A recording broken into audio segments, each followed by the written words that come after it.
Bienvenue à tous pour un nouveau Deep Dive. On plonge aujourd'hui dans une histoire assez particulière, Le loup qui vit en moi. D'accord. C'est le mémoire de Mohamed Belhacen et il nous emmène en fait dans son enfance à Imouzé Marmoucha. C'est un village niché au cœur des montagnes du Moyen Atlas au Maroc. Ah, Imouzé Marmoucha, une région magnifique, j'imagine. Exactement. Imaginez grandir avec les montagnes comme terrain de jeu, les traditions ancestrales berbères comme guide, et puis une passion inattendue pour la technologie, ce qui relie en quelque sorte le passé au futur. C'est ça l'histoire de Mohamed. C'est fascinant cette rencontre entre tradition et modernité. On sent déjà le potentiel d'une histoire assez unique. Tout à fait. Pour comprendre le contexte, on va commencer par parler de son grand-père, Ali Belhacen. Oui. Une figure très importante à Imouzé Marmoucha, un héros local même. Mohamed le décrit comme un symbole de la résistance contre le colonialisme français. La résistance est intéressante. On parle souvent des héros de guerre, mais rarement de l'impact de ces figures sur la vie quotidienne des gens. Eh bien, Mohamed raconte que les histoires de son grand-père transmises de génération en génération étaient comme des légendes vivantes. Ali Belhacen incarnait la force, le courage et surtout l'importance de protéger leur patrimoine culturel. C'est crucial cette transmission, surtout dans un contexte de lutte pour la liberté et l'identité. Cela forge le caractère d'une communauté. Absolument. Et ce qui est fascinant, c'est que Ali mettait aussi l'accent sur la résistance intérieure, contre nos propres faiblesses. Un combat quotidien pour rester fidèle à soi-même et à ses valeurs. C'est un message qui résonne encore aujourd'hui, vous ne trouvez pas? Ah oui, complètement. Ouais. On a tous nos combats intérieurs, nos propres loups à apprivoiser en quelque sorte. Ah, c'est une excellente transition vers le titre du livre. Le loup qui vit en moi. Oui. Et d'ailleurs, le nom de Mohamed Belhacen nous en dit long sur l'importance du lien familial et de l'héritage dans la culture berbère. Et signifie « fils de Belhas ». Oui. Une façon de souligner la lignée et les valeurs transmises à travers les générations. C'est vrai, ce lien avec le passé, cette conscience d'appartenir à une lignée, c'est une dimension qu'on retrouve dans beaucoup de cultures. C'est un socle identitaire important. Et justement, parlons de l'environnement dans lequel Mohamed a grandi. Imouzé Marmoucha est décrite comme une grande famille. D'accord. Tout le monde participe à l'éducation des enfants. Les voisins sont comme des oncles et tantes, on partage les repas, les joies, les peines. C'est une image qui contraste fortement avec la vie individualiste que l'on connaît souvent en Occident. Cette solidarité, cette entraide au sein de la communauté, c'est quelque chose de précieux. Mohamed raconte avec beaucoup d'émotion comment sa maison, la Zawiya, était un lieu de rassemblement pour tout le village. C'était le cœur battant de la communauté. On imagine l'atmosphère chaleureuse, les rires des enfants, les discussions animées. C'est un environnement qui favorise le sentiment d'appartenance, la sécurité affective. Et au-delà de sa famille proche, il y avait des figures maternelles comme Rikia Sey et Yetou, des voisines qui veillaient sur lui avec bienveillance. Oui. Elles incarnent cette générosité et cette solidarité qui caractérisent la vie à Imouzé Marmoucha. Ces femmes, ces deuxièmes mères, jouent un rôle essentiel dans beaucoup de cultures. Elles transmettent des savoirs, des valeurs et tissent un lien précieux entre les générations. Et c'est dans cet environnement que Mohamed a développé un lien profond avec la nature. Pour lui, les montagnes et les forêts étaient un immense terrain de jeu. L'appel de la nature. Bon, imaginez grandir au milieu de ces paysages grandioses, ces forêts de cèdres, ces ruisseaux d'eau claire. C'est une source d'inspiration infinie pour un enfant curieux et imaginatif. Il passait des heures à jouer avec ses amis, à se prendre pour des explorateurs, des guerriers berbères, à construire des barrages dans les ruisseaux, des jeux qui stimulent l'imagination, la créativité. Ces jeux en plein air sont tellement importants pour le développement de l'enfant. Ils lui apprennent à interagir avec son environnement, à prendre des initiatives, à se débrouiller. Et ce contact permanent avec la nature a développé chez Mohamed un profond respect pour l'environnement. Il raconte qu'ils avaient pour règle de planter un nouvel arbre pour chaque arbre battu. Ah oui. Une belle leçon d'écologie, n'est-ce pas? Oui, c'est une pratique admirable. Elle témoigne d'une conscience écologique dès le plus jeune âge. On sent que la nature n'est pas juste un décor pour Mohamed, c'est un lieu une source de respect et d'inspiration. Avant de poursuivre l'exploration de son enfance, je voudrais parler d'un épisode poignant qu'il raconte. Sa séparation d'avec sa mère à l'âge de 8 mois. Ah bon? Elle devait se faire soigner à Fès et il est resté au village avec sa grand-mère. Une séparation si jeune, ça doit être terriblement difficile. On imagine le traumatisme, l'angoisse. Oui, c'est un moment clé qui révèle la force des liens familiaux et la résilience de Mohamed. Oui. Il a été élevé par sa grand-mère qui a fait preuve d'une incroyable ingéniosité pour le nourrir. D'accord. Le lait de pharmacie ne lui convenait pas. Alors, elle a eu l'idée de le mélanger avec du riz cuit. C'est touchant. On voit l'amour et la sagesse de cette grand-mère qui se débrouille avec les moyens du bord pour prendre soin de son petit-fils. C'est une belle image de la force des liens familiaux. Ce moment difficile a marqué Mohamed, mais il en a tiré une force et une adaptabilité qui le caractérisent. Il a appris à trouver du réconfort dans les petites choses, dans la chaleur humaine qui l'entourait. C'est une belle leçon de vie. La capacité à trouver la lumière même dans les moments difficiles. Et cette expérience a sans doute renforcé son sentiment d'appartenance à la communauté. Ce sentiment d'être entouré, soutenu. Imousé Marmoucha devient alors un cocon protecteur, un lieu où il se sent en sécurité et aimé. C'est là que se développent ses valeurs, sa personnalité. Et c'est dans ce contexte qu'une autre facette de sa personnalité va émerger, sa passion pour la technologie. Ah oui. Un élément qui peut paraître paradoxal dans un environnement aussi traditionnel. C'est là que la rencontre entre tradition et modernité devient vraiment fascinante.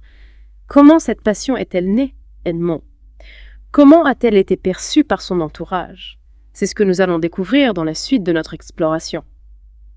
Oui, c'est vrai, cette passion pour la technologie peut sembler un peu surprenante dans un village de montagne. On a souvent l'image des zones rurales comme ancrées dans le passé. Mais l'histoire de Mohamed nous montre que la curiosité et l'envie d'apprendre, ça peut fleurir partout. Et son intérêt pour la technologie a commencé très tôt.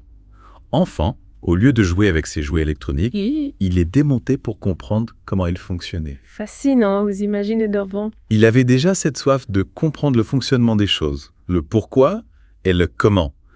C'est une caractéristique que l'on retrouve souvent chez les grands inventeurs, les scientifiques. Et il ne s'arrêtait pas aux jouets. Il a même démonté le vieux téléviseur familial.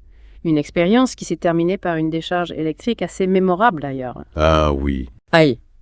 Ça a dû être une sacrée surprise. Oui. Et peut-être la colère des parents. Ah, ça j'imagine.